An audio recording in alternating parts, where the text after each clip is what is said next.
Rồi sân hôm ăn hôm mê. Anh Dung ạ. Là tầm chông ná đi chuông ăn hôm ấy.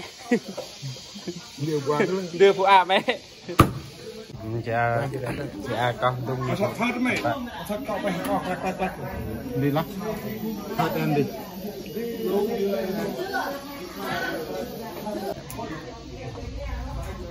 Một công đoạn cuối cùng của việc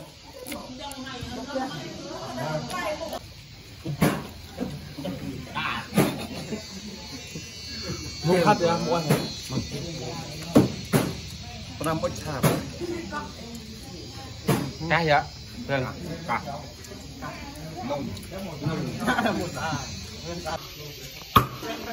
có mấy cối thay mình lại đúng không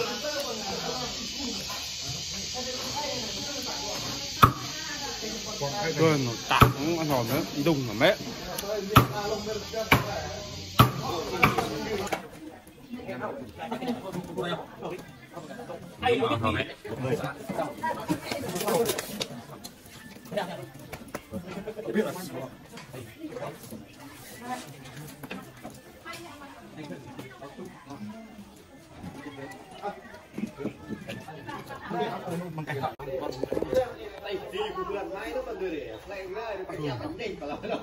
mình cần đang thử lại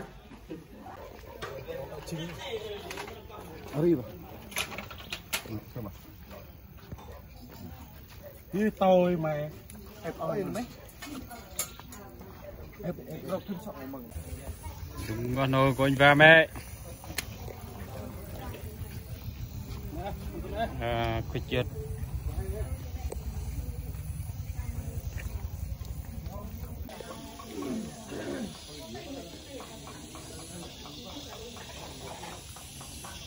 nào tu không cần đất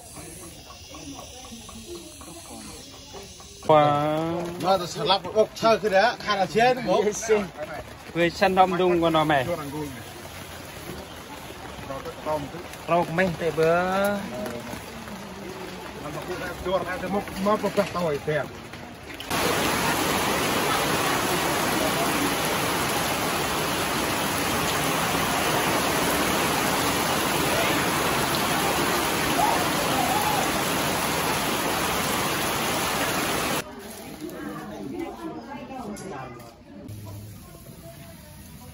ôm tới sân Dung ở nồi của và mẹ về sân hôm ở nồi mẹ Dung ê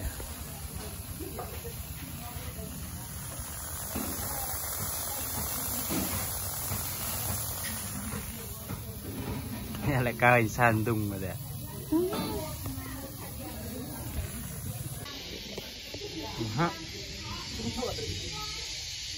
bài học đẹp hỏi quê sân Dung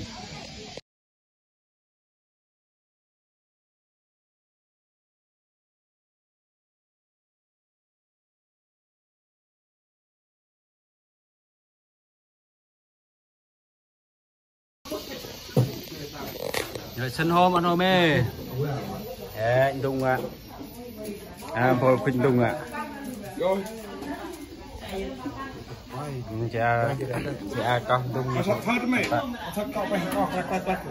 đi lắm thôi em đi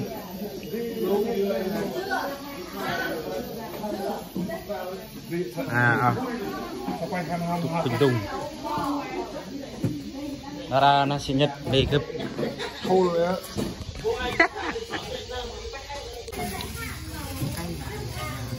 không heo mà cả hắn mà em chịu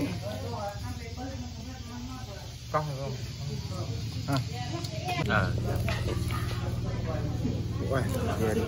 món ngon anh em ơi tay nó vậy con sao ơi cái cặp lại mà anh tây sẽ bật ơi nè một đoạn cuối cùng của việc này nha khác hả cả tung ăn đồ mẹ mình video đã lại cái nữa phát là đen khi đen mắt gì rồi ăn được nha kéo đó bạn đi mua gặp biết nó đi tôm đi nào ra đó đó là các bạn em chỉ nhất là mình mình thọ gì này đấy hay á ở đâu bạn cha quên bẻ tại bây giờ ra mấy ngày hả đây là anh mòn cái tẻ tẻ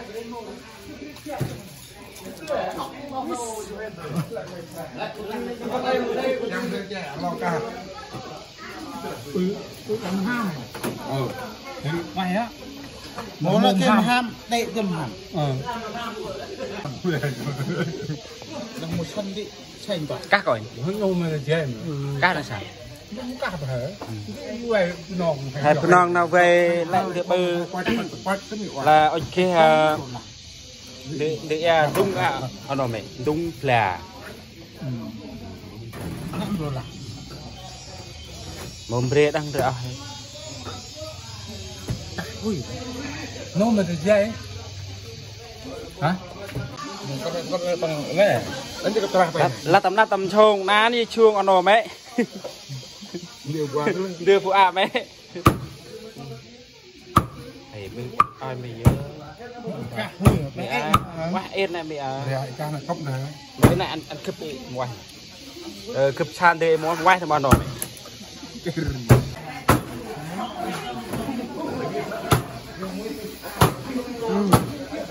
rồi ông con sao nào ở chan tung coi vào mày nào cá em như là nà ma mày cướp sinh nhật băng sinh hành du cướp sinh nhật rây nara tầm nắp tầm thôn khăn băng nara mà chan tung này em học cái bờn tung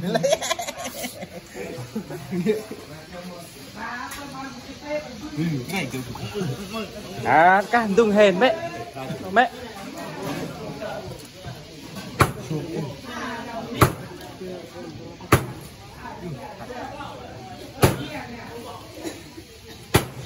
con ở thì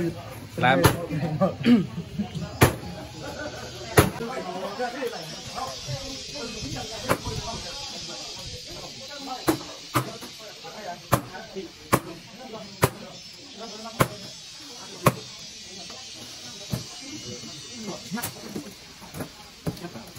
nó là ăn thấy ăn được tiền thì được ăn được biển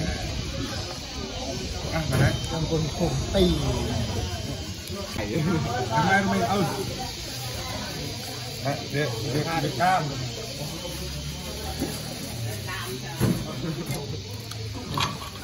nạp min là cái đang phải vậy nạp min nạp muối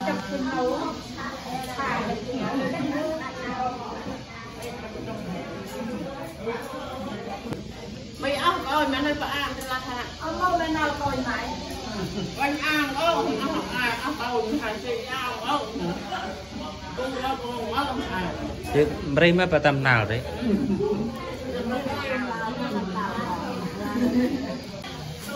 mày hay oi thật vậy ngách đang giờ mày không cung đây lên mà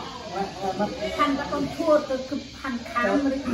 ăn được chắc cần mốt mà phải mà người ta em mộ à ủa sao không chặt mấy cái móng anh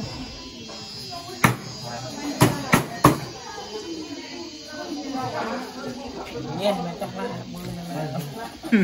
địt bù lên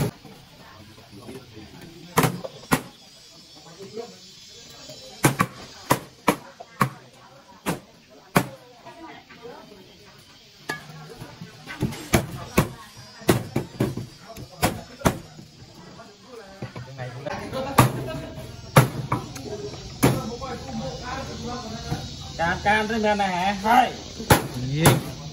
chưa ăn như này nó can là nó mê ăn được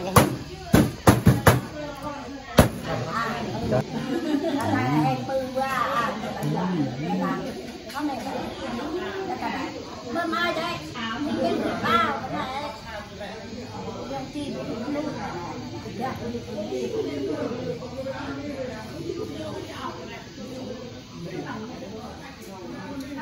mai mà nó hàng ngăn nè đâu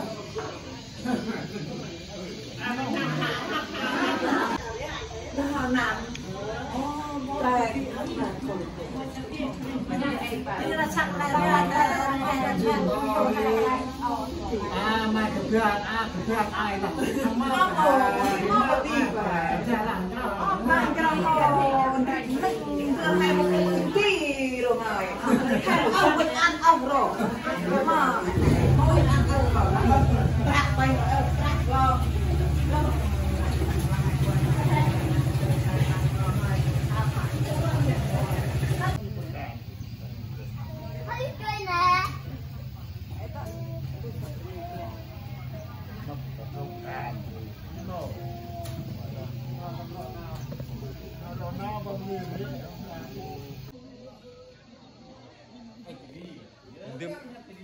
đêm tai quá thế mà bỏ đêm tai mà quá thế mà bỏ đêm tai quá thế mà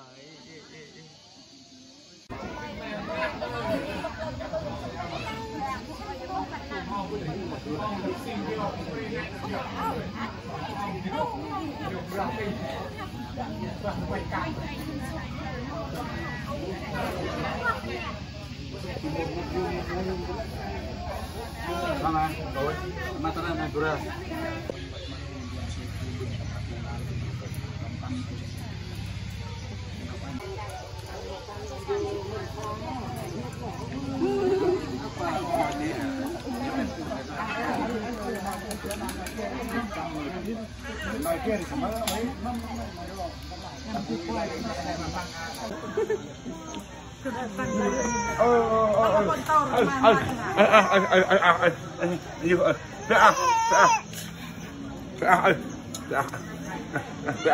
Con như mày